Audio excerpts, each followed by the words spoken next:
काम करने से कभी मत भागो, जिंदगी में कोई भी तुमको हरा नहीं सकता। ऐसा गौतम बुद्ध ने क्यों कहा था? गौतम बुद्ध के इस विचार के पीछे 5 रहस्यमयी कहानियां हैं। तो आज के इस वीडियो में हम इन्हीं 5 रहस्यमयी कहानियों को देखेंगे और समझेंगे कि गौतम बुद्ध ने कामयाब होने के लिए लोगों को बहुत ही अनमोल विचार सदियों पहले ही दे दिए थे। तो बिना देर किए आज के उन 5 रहस्यमयी कहानियों की शुरुआत करते हैं। पहली कहानी, जीवन में सब्र का महत्व। यह कहानी बहुत ही पुरानी है। उस समय महात्मा गौतम बुद्ध पूरे भारतवर्ष में घूम घूम कर बौद्ध धर्म की शिक्षाओं का प्रसार कर रहे थे। धर्म प्रचार के सिलसिले में वे अपने कुछ अनुयायियों के साथ एक गांव में घूम रहे थे। काफी देर तक भ्रमण करते रहने से उन्हें बहुत प्यास लग गई थी। प्यास बढ़ती देख उन्होंने एक शिष्य को पास के गांव से पानी लाने के लिए कहा। शिष्य जब गांव में पहुंचा तो उसने देखा कि वहां एक छोटी सी नदी बह रही है, जिसमें काफी लोग अपने वस्त्र साफ कर रहे थे और कई लोग अपने भेस गायों को नहला रहे थे। इस कारण नदी का पानी काफी गंदा हो गया था। शिष्य को नदी के पानी का यह हाल देख लगा कि गुरुजी के लिए यह गंदा पानी ले जाना उचित नहीं होगा। इस तरह वह बिना पानी के ही वापस आ गया। लेकिन इधर गुरुजी का तो प्यास से गला सूखा जा रहा था, इसलिए पुनः उन्होंने पानी लाने के लिए दूसरे शिष्य को भेजा। इस बार वह शिष्य उनके लिए मटके में पानी भरकर लाया। ये देख महात्मा बुद्ध थोड़ा आश्चर्यचकित हुए। उन्होंने शिष्य से पूछा, गांव में बहने वाली नदी का पानी तो गंदा था, फिर ये पानी कहां से लाए? शिष्य बोला, हाँ गुरुजी, उस नदी का जल सही में बहुत गंदा था, परंतु जब सभी अपना कार्य खत्म करके चले गए तब मैंने कुछ देर वहां ठहर कर पानी में मिली। मिट्टी के नदी के तल में बैठने का इंतजार किया। जब मिट्टी नीचे बैठ गई तो पानी साफ हो गया। वही पानी में से यह पानी मैं आपके लिए लाया हूं। महात्मा बुद्ध शिष्य का यह उत्तर सुनकर बहुत खुश हुए तथा अन्य शिष्यों को एक शिक्षा दी कि हमारा जीवन भी नदी के जल जैसा ही है। जीवन में अच्छे कर्म करते रहने से यह हमेशा शुद्ध बना रहता है, परंतु अनेकों बार जीवन में ऐसे भी क्षण आते हैं जब हमारा जीवन दुख और समस्याओं से घिर जाता है। ऐसी अवस्था में जीवन समान यह पानी भी गंदा लगने लगता है। मित्रों, इसलिए हमें जीवन में दुख और बुराइयों को देखकर अपना साहस नहीं खोना चाहिए और धैर्य रखना चाहिए। गंदगी समान ये समस्याएं स्वयं ही धीरे धीरे खत्म हो जाती हैं। दूसरी कहानी, अपने दुखों का कारण आप ही है। एक समय की बात है, भगवान बुद्ध एक नगर में घूम रहे थे। उस नगर के आम नागरिकों के मन में बुद्ध के विरोधियों ने यह बात बैठा दी थी कि वह एक ढोंगी है और हमारे धर्म को भ्रष्ट कर रहा है। इस वजह से वहां के लोग उन्हें अपना दुश्मन मानते थे। जब नगर के लोगों ने बुद्ध को देखा तो उन्हें भला बुरा कहने लगे और बदुआएं देने लगे। गौतम बुद्ध नगर के लोगों की उलाहने शांति से बिना बोलने सुनते रहे। लेकिन जब नगर के लोग उन्हें बोलते बोलते थक गए तो महात्मा बुद्ध बोले, क्षमा चाहता हूं, लेकिन अगर आप लोगों की बातें खत्म हो गई है तो मैं यहां जाऊं। भगवान बुद्ध की यह बात सुन वहां के लोग बाडी डेढ़ी आश्चर्यचकित हुए। वही खटेढ़ा एक आदमी बोला, ओ भाई, हम तुम्हारा गुणगान नहीं कर रहे हैं, हम तो तुम्हें गालियां दे रहे हैं। क्या इसका तुम पर कोई असर नहीं होता? बुद्ध बोले, आप सब मुझे चाहे जितनी गालियां दो, मैं उन्हें लूंगा ही नहीं। आपके गालियां देने से मुझ पर कोई असर नहीं पड़ी डेढ़ाता, जब तक कि मैं उन्हें स्वीकार नहीं करता। बुद्ध आगे बोले, और जब मैं इन गालियां को लूंगा ही नहीं तो यह कहां रह जाएगी? निश्चित ही आपके पास। मित्रों, बुद्ध के जीवन का यह छोटा सा प्रसंग हमारे जीवन में एक नया परिवर्तन ला सकता है, क्योंकि बहुत से लोग अपने दुखों का कारण दूसरों को मानते हैं, जो कि अच्छी बात नहीं है। ऐसा कर हम स्वयं के लिए गड़रहा खोद रहे होते हैं। यह सब हम पर निर्भर है कि हम लोगों के नेगेटिव बातों को कैसे लेते हैं, उन्हें स्वीकार कर रहे हैं या नकार रहे हैं। तीसरी कहानी, इस दुनिया में कोई गरीब नहीं। एक समय की बात है, भगवान गौतम बुद्ध एक गांव में धर्म सभा को संबोधित कर रहे थे। लोग अपनी विभिन्न परेशानियों को लेकर उनके पास जाते और उसका हल लेकर खुशी खुशी वहां से लौटते। उसी गांव के सड़ैढक के किनारे एक गरीब व्यक्ति बैठा रहता तथा महात्मा बुद्ध के उपदेश शिविर में आने जाने वाले लोगों को बड़े ध्यान से देखता। उसे बड़ा आश्चर्य होता कि लोग अंदर तो बड़े दुखी चेहरे लेकर जाते हैं, लेकिन जब वापस आते हैं तो बड़े खुश और प्रसन्न दिखाई देते हैं। उस गरीब को लगा कि क्यों ना वो भी अपनी समस्या को भगवान के समक्ष रखे। मन में यह विचार लिए वह भी महात्मा बुद्ध के पास पहुंचा। लोग पंक्तिबद्ध खड़े होकर अपनी समस्या को बता रहे थे। जब उसकी बारी आई तो उसने सबसे पहले महात्मा बुद्ध को प्रणाम किया और फिर कहा, भगवान, इस गांव में लगभग सभी लोग खुश और समृद्ध हैं, फिर मैं ही क्यों गरीब हूं? इस पर उन्होंने मुस्कुराते हुए कहा, तुम गरीब और निर्धन इसलिए हो क्योंकि तुमने आज तक किसी को कुछ दिया ही नहीं। इस पर वह गरीब व्यक्ति बड़ा आश्चर्यचकित हुआ और बोला, भगवान, मेरे पास भला दूसरों को देने के लिए क्या होगा? मेरा तो स्वयं का गुजारा बहुत मुश्किल से हो पाता है। लोगों से भीख मांगकर अपना पेट भरता हूं। भगवान बुद्ध कुछ देर शांत रहे, फिर बोले, तुम बड़े अज्ञानी हो। औरों के साथ बांटने के लिए ईश्वर ने तुम्हें बहुत कुछ दिया है। मुस्कुराहट दी है जिससे तुम लोगों में आशा का संचार कर सकते हो। मुख दिया है ताकि लोगों से दो मीठे शब्द बोल सकते हैं, उनकी प्रशंसा कर सकते हो। दो हाथ दिए हैं, लोगों की मदद कर सकते हो। ईश्वर ने जिसको ये तीन चीजें दी है वह कभी गरीब और निर्धन हो ही नहीं सकता। निर्धनता का विचार आदमी के मन में होता है, ये तो एक भ्रम है, इसे निकाल दो। कभी भी मन में निर्धनता का भाव उत्पन्न न होने दो, गरीबी अपने आप दूर हो जाएगी। भगवान बुद्ध का संदेश सुनकर उस आदमी का चेहरा चमक उठा और उसने इस उपदेश को अपने जीवन में उतारा, जिससे वह फिर कभी दुखी नहीं हुआ। चौथी कहानी, अहंकार का उपहार। महात्मा बुद्ध के पास सेठ रतनचंद दर्शन को आए तो साथ में ढेरों सामग्री उपहार स्वरूप लाए। वहां उपस्थित जनसमूह एक बार तो वाह वाह कर उठा। सेठ रतनचंद का सिर तो गर्व से तना जा रहा था। बुद्ध के साथ वार्तालाप प्रारंभ हुआ तो सेठ ने बताया कि इस नगर के अधिसंख्य चिकित्सालयों, विद्यालयों और अनाथालयों का निर्माण मैंने ही कराया है। आप जिस सिंहासन पर बैठे हैं वह भी मैंने ही भेंट किया है, आदि आदि। कई दान सेठ जी ने गिनवा दिए। सेठ जी ने जब जाने की आज्ञा चाही तो बुद्ध बोले, जो कुछ साथ लाए थे सब यहां छोड़ डाक कर जाओ। सेठ जी चकित होकर बोले, प्रभु, मैंने तो सब कुछ आपके समक्ष अर्पित कर दिया है। बुद्ध बोले, नहीं, तुम जिस अहंकार के साथ आए थे उसी के साथ वापस जा रहे हो। ये सांसारिक वस्तुएं मेरे किसी काम की नहीं। अपना अहम यहां त्याग कर जाओ, वही मेरे लिए बैडेढ़ा उपहार होगा। महात्मा बुद्ध का यह कथन सुनकर सेठ जी उनके चरणों में नतमस्तक हो गए। भीतर समाया हुआ सारा अहंकार अश्रु बनकर बुद्ध के चरणों को धो रहा था। पांचवी कहानी, महत्वपूर्ण दान। भगवान बुद्ध एक पेड़ के नीचे चबूतरे पर बैठे हुए थे, हर भक्त की भेंट स्वीकार कर रहे थे। तभी एक वृद्ध महिला आई। उसने कांपती आवाज में कहा, भगवान, मैं बहुत गरीब हूं, मेरे पास आपको भेंट देने के लिए कुछ भी नहीं है। हाँ, आज एक आम मिला है, मैं इसे आधा खा चुकी थी। तभी पता चला कि तथागत आज दान ग्रहण करेंगे, अतः मैं यह आम आपके चरणों में भेंट करने आई हूं। कृपा कर इसे स्वीकार करें। गौतम बुद्ध ने अपनी अंजुरी में वह आधा आम प्रेम और श्रद्धा से रख दिया, मानो कोई बड़ढ़ा रत्न हो। वृद्धा संतुष्ट भाव से लौट गई। वहां उपस्थित राजा यह देखकर चकित रह गया। उसे समझ नहीं आया कि भगवान बुद्ध वृद्धा का जूठा आम प्राप्त करने के लिए आसन छोड़कर नीचे तक हाथ पसार कर क्यों आए। पूछा, भगवान, इस वृद्ध में और इसकी भेंट में क्या ऐसी विशेषता है? बुद्ध मुस्कुराकर बोले, राजन, इस वृद्धा ने अपनी संपूर्ण संचित पूंजी मुझे भेंट कर दी, जबकि आप लोगों ने अपनी संपूर्ण संपत्ति का केवल एक छोटा भाग ही मुझे भेंट किया है। दान के अहंकार में डूबे हुए बग्घी पर चढ़कर आए हो। वृद्धा के मुख पर कितनी करुणा और कितनी नम्रता थी। युगों युगों के बाद ऐसा दान मिलता है। अंतिम और महत्वपूर्ण छठी कहानी। एक बार की बात है, एक लड़का था, उसका नाम सबल था, जो नगर में रहता था। वह अपने जीवन से बहुत निराश था। उसकी निराशा का कारण यह था कि वह अब तक अपने जीवन में कुछ नहीं कर रहा था। उसके माता पिता उसे ताने मारते थे कि आपके सभी मित्र कुछ न कुछ कर रहे हैं। उसे यह बताने में भी शर्म आ रही थी, वह कुछ नहीं कर रहा था। धीरे धीरे उसने रिश्तेदारों से मिलना जुलना कम कर दिया और लोगों से मिलना भी बंद कर दिया। वह ज्यादातर समय घर पर ही रहता है। वह अकेला रोता है और भगवान को कोसता है और अपनी किस्मत को दोष देता है। अब उसे अपना जीवन बोझ लगने लगा था।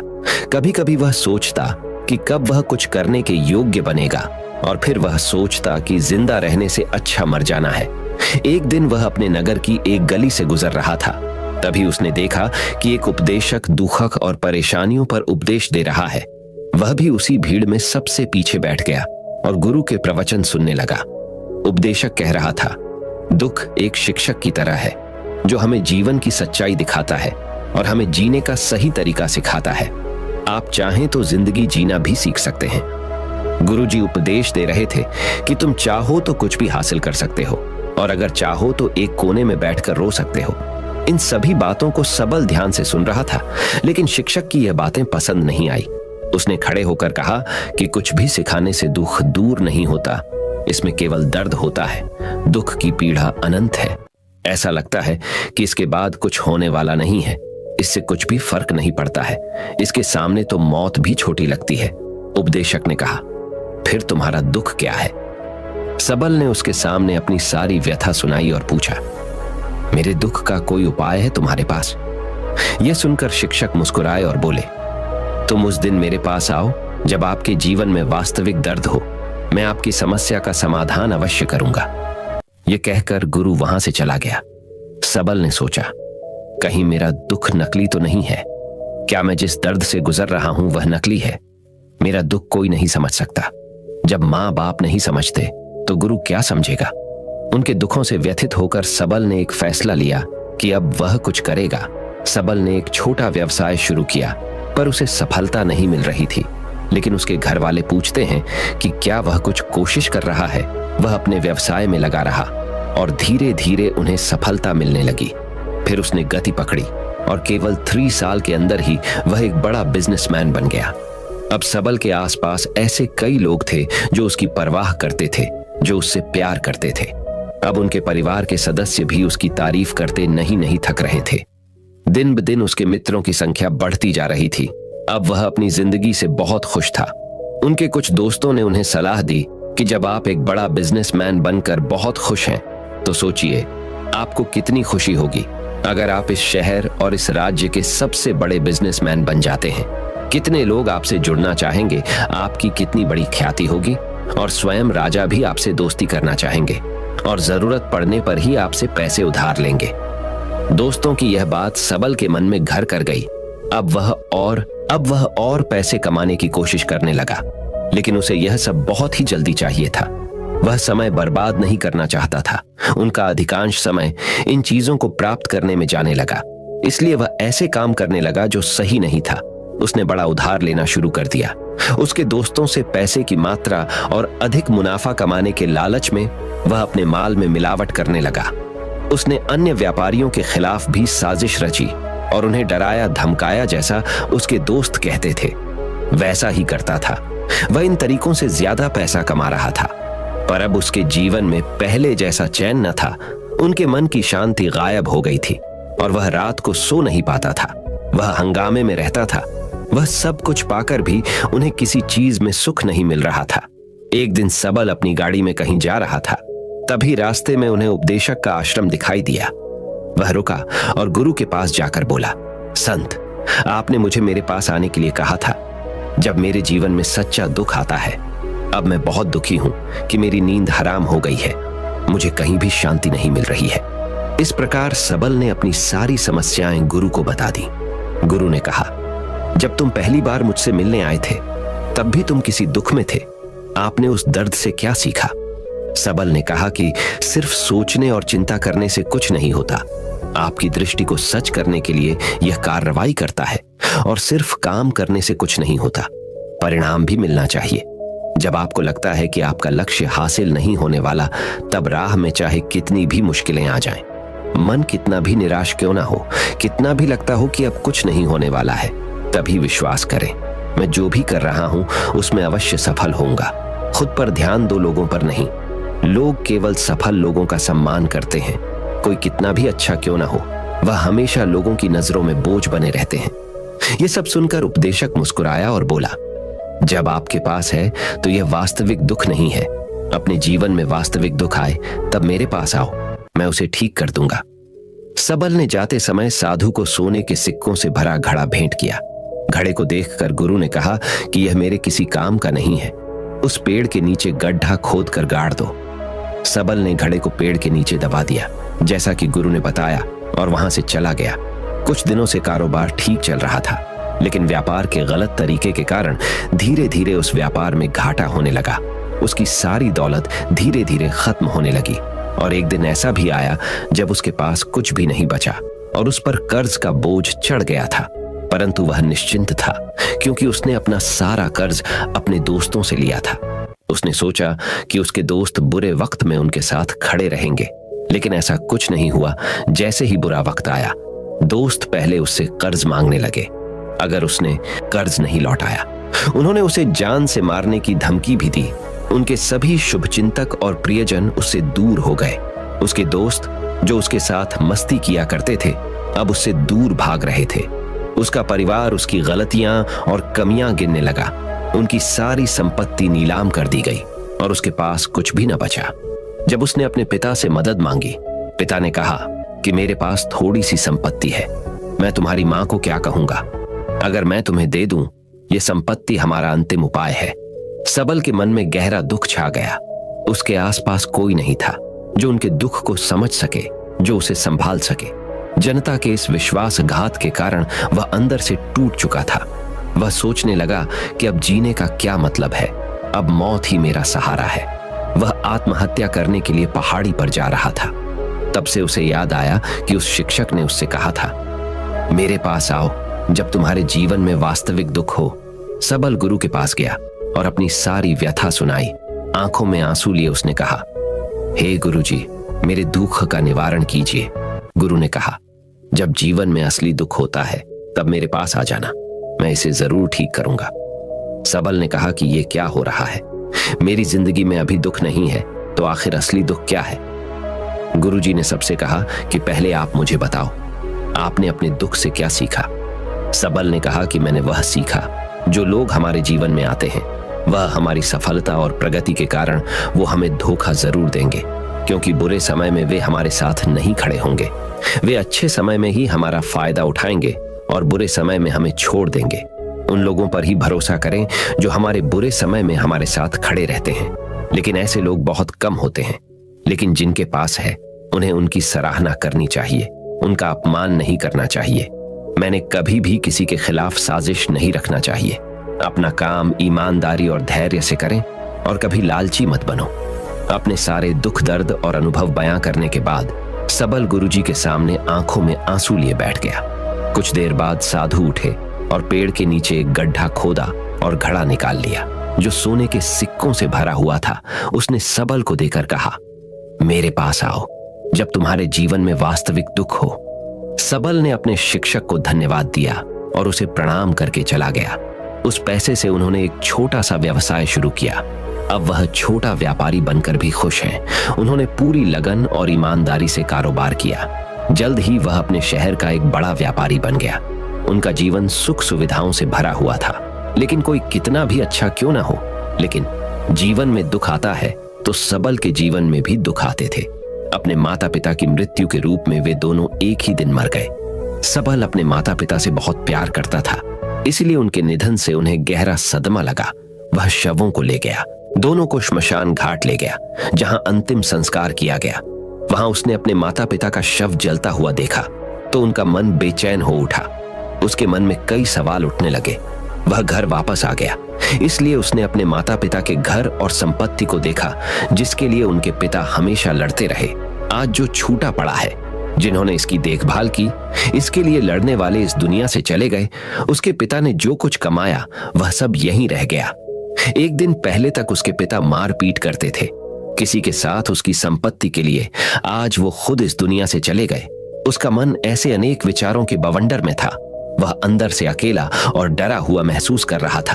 वह खाली महसूस कर रहा था। उसे लगा कि कुछ है, वह समझ नहीं सका। इसीलिए वह गुरु के पास गया। उसे देखकर गुरुजी ने कहा, क्या जीवन में कोई दुख है? सबल ने कहा, वैसे तो जीवन में कोई दुख नहीं है, सब कुछ अच्छा चल रहा है, लेकिन आज मेरे माता पिता का देहांत हो गया है। मैं इस घटना से बेहद दुखी और परेशान हूं। गुरुजी ने कहा, इसमें दुखी होने की क्या बात है? एक दिन सबके अपनों को मरना है। कोई न कभी जिया है और न कभी रहेगा। एक दिन तुझे भी मरना है। शायद तुम कल ही मर जाओगे या आप आज भी मर सकते हो। सबल ने कहा, क्या कह रहे हो गुरु जी? मैं भी मर जाऊंगा, लेकिन मैं अभी जवान हूं। गुरु ने कहा कि सब जी रहे हैं इस भ्रम में कि मृत्यु केवल दूसरों को आती है, बड़ों के पास ही आती है, लेकिन जवान और बूढ़े मर जाते हैं। बच्चे मर जाते हैं, मौत का उम्र से कोई लेना देना नहीं। हे, यह सभी को प्रभावित करता है। मास्टर जी की ये बातें सबल के मन में घर कर गईं और वह चुपचाप चला गया। लेकिन उसका मन अभी भी बेचैन था। वह खाली महसूस कर रहा था। वह सारा दिन अपने बारे में ही सोचता रहा कि वह कौन है, वह इस दुनिया में क्यों आया है, क्या जीवन का लक्ष्य केवल चीजों को खाना और मरना है। ऐसे कई सवाल उसके दिमाग में लगातार उठ रहे थे, लेकिन उन्हें अपने किसी भी सवाल का जवाब नहीं मिल रहा था और उसका दुख दिन ब दिन बढ़ता ही जा रहा था। इसलिए कुछ दिन बाद वह फिर से गुरुजी के पास पहुंचा और बोला, हे स्वामी, मैं बहुत दुखी हूं क्योंकि मैं यह नहीं जान पा रहा हूं कि मैं कौन हूं और मैं इस दुनिया में क्यों आया। यह सुनकर गुरुजी मुस्कुराए और बोले, आज आपके जीवन में पहली बार सच्चा दुख उत्पन्न हो गया है। यह वास्तव में दुख कहलाने के लायक है। हम नहीं जानते कि हम कौन हैं, हम क्यों आए हैं, क्या करें, कैसे करना है। सबल ने अपने गुरु से कहा कि उसकी दुर्दशा दूर करो।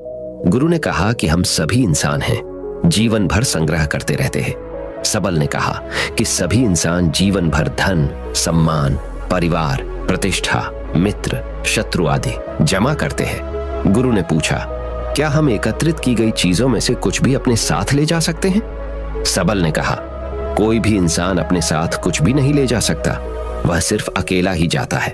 मेरे माता पिता भी अपने साथ कुछ भी नहीं लेकर गए। सब कुछ धन संपत्ति वैभव सब कुछ यहां पर छोड़ कर गए। शिक्षक ने कहा, अब मेरी बात ध्यान से सुनो। इस संसार में हमें जो संग्रह करना चाहिए वह हम नहीं करते। चीजें हमारे सामने होती हैं, लेकिन हम उन्हें देखने की कोशिश नहीं करते। हमें इस दुनिया में जो कुछ भी इकट्ठा करते हैं वह हम खुद हैं। हमें खुद को जुटाना होगा ताकि जब हम मरें तो हम एकजुट हो सकें और खुद को पहचानने में सक्षम होने के लिए हम अंदर बंटे हुए हैं। हम प्यार, नफरत, गुस्सा, ईर्ष्या में बंटे हुए हैं। क्रूरता, धन, स्थिति, प्रतिष्ठा, सम्मान, पहचान, धर्म, जाति, सैकड़ों हजारों ऐसी चीजों और इच्छाओं में हम विभाजित हैं और टुकड़ों में जीवन जी रहे हैं। इस विभाजन के कारण हमारी चेतना कभी एक नहीं हो सकती। हमारी चेतना शक्ति बिखरी हुई है, इसीलिए हमारे पास इतना समय नहीं है, इतनी ऊर्जा नहीं कि हम मुड़ सकते हैं और अपने भीतर देख सकते हैं। वास्तव में धन, सम्मान और सुविधाओं का अभाव लोग इसे दुख समझते हैं और जीवन भर के लिए जो दुख कहकर रोते रहते हैं और समाधान खोजने का प्रयास करते रहते हैं, उन्हें अपना समाधान कभी नहीं मिलेगा, क्योंकि जिसे लोग दुख कहते हैं वह वास्तविक दुख नहीं है। यह सिर्फ एक आदमी की इच्छा है। उसकी इच्छा कभी पूरी नहीं होती, इसीलिए व्यक्ति को कभी उनके प्रश्नों का समाधान नहीं मिलता। इसलिए इन सबसे परे, यदि आप अपने दुखों का अंतिम समाधान चाहते हैं तो सबसे पहले खुद को समेटो। इस दुनिया से अपनी ऊर्जा वापस ले लो और इकट्ठा करो। अपने आप पर ध्यान केंद्रित करो, स्वयं पर ध्यान दो। अपने मृत्यु से पहले अपने आप को जानने की कोशिश करो, बिखरो मत। सबल ने कहा, तो गुरुजी, क्या हम इस संसार को छोड़ दें? हमारी सभी इच्छाओं को मार देना चाहिए। किसी से प्रेम नहीं करना चाहिए, धन संग्रह नहीं करना चाहिए, सम्मान की आशा छोड़ देनी चाहिए। शिक्षक ने कहा कि भावनाओं और इच्छाओं ऐसे बिखरे हुए मनुष्य में से निकल आओ जैसे कोई पत्थर पहाड़ से गिरे, जिस पर पर्वत का कोई वश नहीं है सिवाय देखने के, परेशान होना और कुछ खोना। वैसे ही बिखरे हुए मनुष्य की इच्छाएं बेकाबू और दर्दनाक हैं। उसका अनियंत्रित मन इच्छा करता रहता है और कल्पना